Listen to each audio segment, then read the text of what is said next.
Yo, what's good, y'all? It's your boy Steve DaMar, and you're watching Fourth Take. Yo, quick shout out to all my DaMartians out there, man. Keep it going.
Hey guys, welcome to the 10th episode of Fourth Take. I'm Mayra Castaneda. I can't believe we finally made it to 10 episodes. Yay! It's been a crazy fun ride, and we are ending 2015 off with a bang. But it is a little bittersweet because my co-host Chris Antos went back home in Australia. He's spending some time there, but don't worry, he'll be back sooner than you know it. But make sure to use the hashtag Farewell Chris and send them your goodbyes. Well, moving on, we got a crazy busy show for you. Today's episode is an artist sit down, an indie artist from Linwood, California. I sat down with Steve DaMar. Take a look. I'm Mayra Castaneda here, and I'm with Linwood's own rapper, singer, songwriter, Steve DaMar. How you doing, everybody? How's everybody doing? How you doing, Mayra? I'm doing good. Thanks for stopping by. I'm glad to be here. Yeah, and I know recently you were in Vegas. Oh, yes. Right? How was that? Ooh, it was dope. I mean, the whole part of being in Vegas was to promote this new album that I did, and I sold about maybe 100 to 200. Nice. You know what I'm saying? So it's just like it's dope to be able to this everything that I'm putting in is from my crew, you know, my family. So for us to be able to eat off of this and, you know, make room off of this, it's like it's dope. So yeah, promoting, that's how it was out there. Yeah, and I was going to say you're finishing off 2015 pretty strong with this new release of new classics, right? So how was that process to release it and just working on the album? It was hard, like, I'm not going to lie, because I'm around people with split personalities, you know what I'm saying? So we all got to sit down and really sit down and think, okay, this artist does that, this artist, we all did something. We even have a person that plays a saxophone, you know? Oh, wow. So everybody did something different, and we had to sit down and say, okay, we all sound different, but we need to sound different as one, if that makes any sense. You know, we need to sound different as one. We need to come as a big bang, and that's what we did with this album. We really hit everybody from every genre, you know, every aspect of rap. We basically covered it, but we also hit you with that slow R&B, you know, that good love-making music. We want the generation that are gonna grow and that's gonna have kids, you know, to say, hey, you know, we were listening to new classics when little Jimmy was born, right. You know, and that's what we wanted to touch souls with this album, and I felt like we did. It's awesome because you get people that are complimenting each of us and complimenting all of us as one. Like we wanted it to, you know, we wanted people to see us as one, not just separate artists this time, and that's what we did. Nice. So I saw there's 19 tracks on the album, but 17 songs. Is that? Am I right? It's okay. So what we were trying to do is we were trying to push out 19, just because of the fact that we had a lot of songs, and you know, it was way more than that, but we needed to cut it down, and 19 was like, we felt like 19 should have been our lowest limit. But you know, so what's gonna happen is on iTunes you can buy it, on Amazon you'll get 19. Yeah, but on the actual hard copies that we're gonna start getting delivered again, you will only be getting 17 songs. Yeah. That's still pretty, I'm like, when I saw that, I was like, nowadays you don't get that many songs on an album. So why be so generous and release all of those? Right. Just because we know that a lot of artists are trying to switch it up. A lot of artists are trying to find a way to hit you with that, and The Game, for example, Lil Wayne, for example, releasing double albums, you know? it's because we love this. You know, we love making music, and we hate having the fact that we get to a certain limit that we can't put this, you know, this amount of songs. And what I like about the team that I'm with is there's no restrictions on us as far as what kind of music we want to make. If we want to release a double album, we can release a double album. It's just at the time right now, we're not, you know, we weren't pushing for a double album. Right. We just wanted to give you one whole album with every song on it.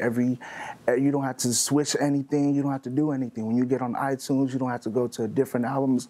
It's all boom. It's right there. Right. And if we want to, we can probably release a new classics bonus. You know, give you 4 more songs. You never know. Nice. You know, the future's looking bright. New class. Yes, and so this wasn't an overnight journey, Oh, no. right? It's been going on. And I know one of your songs, you kind of mentioned a rough patch in your life where you were sleeping in cars and showering at the gym. Why be so personal and share that part of your life to your fans? That's a great question. Because they want to see that you're a regular person just like them. You know what I mean? There's no other way I can explain it but saying that you're a regular person like them. And I want people that are going through that tough time. Because there's times where I was in a car, I was just thinking to myself, like, why am I here? Why am I, nobody deserves to sleep in a car. I don't care how old you are, who you are.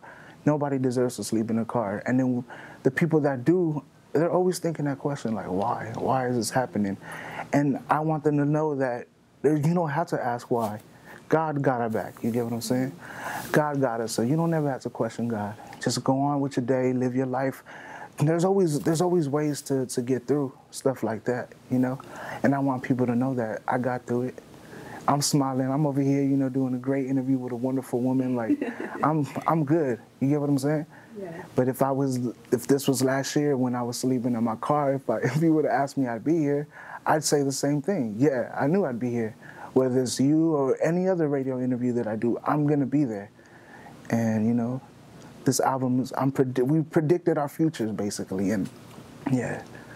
Thoughts becomes things, right? Exactly. You think something, you work towards it, and it's not a coincidence. It's not a mistake. It's not. You put the work to do it. A lot of people think that, but when you meet certain people or you find a certain person that becomes your friend who so happens to be famous, it's not one of those, oh, you're lucky or you got the plug. No, like you got to work hard, and the person that's out. And I was speaking to one of my homies, Scheme. He goes by the name of Scheme, and he was telling me, man, you're gonna meet the right people because it's supposed to happen because you're making the certain moves. Scheme is doing really big right now, and he notices me and he recognizes me, and it's like it doesn't even feel as if he's famous. You get what I mean? Yeah. And because you build friendships with people. You know what I'm saying? You get to dig deep into people's souls, and if they like you, they'll connect with you. You know what I'm saying? And it's not lucky. It's just because people pay attention. Right. If you're paying attention, you're gonna, like, this wasn't lucky. Thank God to Rigo, man. Shout out Rigo, yo. He saw the talent in me, and he was like, okay, I'm gonna acknowledge him. You know what I mean? So it's not being lucky. It's just working hard. Yeah. Steve, I'm a huge fan of Cyphers, right? So I saw you. Oh, you saw that? On Yeah. the album. How did that kind of come about, and why did you guys decide to do that? Shout out N3, on the beat. Shout out Macharo, who I'm on a song with, and Remedy as well. It started off as just me and Macharo. Me and Macharo, that's like, aside from N3, that's my right-hand man. So we'll be in the studio just like feeding off of each other, whether it's freestyling, whether we're writing, for the new classics joint. When you notice people, it's gonna happen because you're taking that time to acknowledge them and notice them. 3 found this girl named Remedy. Whew. She sent a little demo track to us, and we heard her spit something raw, something vicious. I was like, yo. Yeah. Put her on. 3 was like, all right, we're going to put her on. Yeah, Remedies, Johnny B, shout out. Yeah, that's when I was like, okay, cool. We sat down and thought about it. 3 is good, but, sometimes it can be a crowd. Yeah. So we were like, we're still trying to decide, okay, she sounds hard, but she's from the Bay, so how we going to, So, but at the end of the day, we sat down and we figured it out, and we had to have her on there. It was just the three of us, and it worked out. So it's no secret great. You are from Linwood, California. Oh yes, oh yes, 310 baby. How is Linwood? How was growing up in Linwood? Oh, growing up in Linwood, I'm not gonna lie, it was awesome. You know, I never really had a childhood. I was always working. I was always hustling since I was 12 years old. So, you know, seeing how people hustled in different ways, whether it's a mom and pop shop, whether it's somebody right there on the corner of that mom and pop shop slinging drugs, you know, whether you see prostitution, people are hustling no matter what. And I'm not trying to say all those like using it as a negative way. It's just that's really all you see growing up in my hood. You know what I'm saying? So I had to feed off of that and learn, okay, if I do that, boom, I go to jail. If I'm over here, boom, I'm getting shot. You know what I mean? So you got to be very aware of your surroundings. And I feel like it's not only Linwood, it's anywhere around the area of that, you know. But yeah, it was great though growing up. You know, luckily I never been shot. You know, been shot at, but I've never been shot. So, you're you know, still here. Thank you. Yeah. You're still here. Yes, I am. So did your childhood and your background shape you into the artist you are today? Honestly, I think the person the thing that shaped me to the artist today is just knowing that my future is bright. I don't look at my past anymore. I honestly, if I were to let my past create me to be the artist that I am, I'd be gangbanging. I'd be trying to go and, you know, and hustle and do stuff that wouldn't have anything to do with rap anymore. You know what I'm saying? So I like to look at the fact that I see myself having my own mansion one day, or having, you know, my own big barbecue with all my family coming over so we can have a reunion. You know what I mean? Like, I do this for them. I do this for my family. So I use them and I use the future as my motivation to help build me as an artist, because, yeah, the past is done already. We can't live off of that. We can't live off of that anymore, you know. So I want my music to make it into the past, so in the future you can say, hey, oh yeah, Steve DaMar, yeah, he had those classics, yeah, I remember that. So speaking of your family, have they been supportive through your journey? All the way. Yeah. All the way, definitely. Yeah, I can't even fathom the words to say of how supportive they've been and how helpful they've been.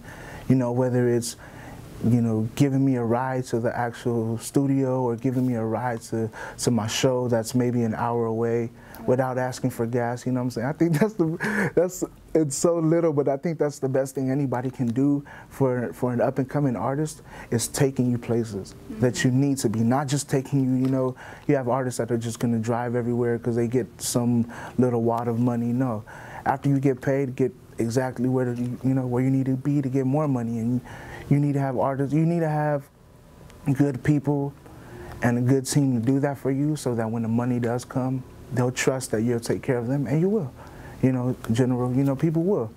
And I think that's dope. My family member never really asked me for gas money.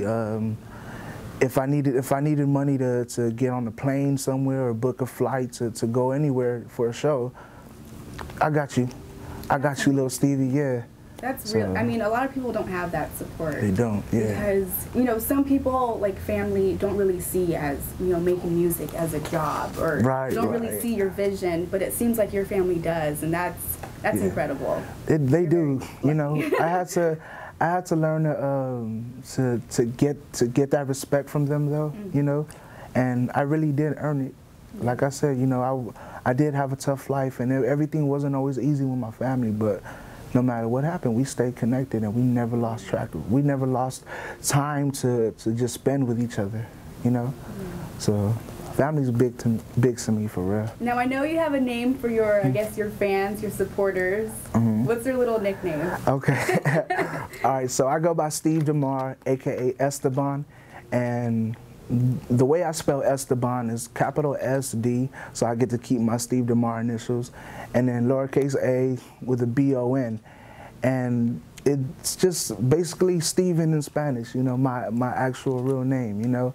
I gotta let these people know I am Samoan, I am Mexican, so every chance that I get to rep any part of my culture, I'm repping it, you know. I'm always repping both to be, you know, to be real with you, but, you know, whether I'm at a Spanish event, I'll be, you know, speaking Samoan. If I'm at a Samoan event, I'll be speaking Spanish. You know what I'm saying? But Best of both worlds, right? exactly. And I love it. Yeah, so Esteban, you know, it's a little AKA for my underground fan base. You know, when I'm actually out there doing ciphers and freestyling for people and whatnot. You know, young Esteban. It's like, you know, I don't know if you guys ever seen a movie called Fresh. Oh, I don't know. Any of you guys? Well, there's a big drug dealer in that movie called. His name is Esteban. So, you know, in my whole head, like, one of the scenes the guys talking about, yeah, Esteban got that dopest, he got that illest, man. You need to mess with Esteban. And it's just like, it's dope. I'm going to use that too. I'm going to get it copywritten, but I'm going to use that sample too. But, you know, ever since then, I was like, okay, I always wanted to be Esteban in some way. I didn't have an actual spelling for it yet. And then, you know, when I got the whole Steve DaMar name situated and I got that right, I was like, you know what? I'm gonna hit you with an Esteban and I'm gonna spell it a certain way, and because of that, yeah, when I already have titles for my sophomore album. My actual sophomore album is gonna be called Established. So how I'm spelling that is SDABL. You know what I'm saying? Yeah, like how I would spell Esteban. So yeah. And then your fans have a nickname too. I saw. I gotta love my DaMartians, man. I gotta love my DaMartians, yo. Like real talk, I call them my DaMartians. I was on X Factor, and you know they told us like, what do you want to have your name or what's your name? And one of the judges was like, since you're DaMar, you should call your people DaMartians. And I was like, yeah, I'm with that. You know, so that was my group. Yeah, that was my group. That's what we were called. My fans, the hashtags, the posters that they made for me was DaMartians. So, you know, I took that, and every chance I got to succeed in something, I always take it and I run with it. And I did that, so I was like, you know what? I would never forget them, so I got my DaMartians. Shout out my DaMartians, man. I love y'all. So the new album, where can people get it? Oh, you can get it on Amazon.com/New Classics. New is spelled with and New has a 3 in it, so you want to do N3W, and then Classics like regular. iTunes, of course, you can look up New Classics. What else we got? We got it on Spotify if you want to stream that. We haven't got it out on SoundCloud yet. You know, we're trying to keep the sales going up, but we do have it on iTunes. And yeah, New Classics, N3W. Steve, thank you so much for stopping by. Man. It was so nice meeting you. It was great meeting you, honestly. This interview was awesome, and I'm always going to remember this. Yeah. Alrighty, so I guess that's a wrap. Captain, you seem a little defensive. Well, it's been a long day.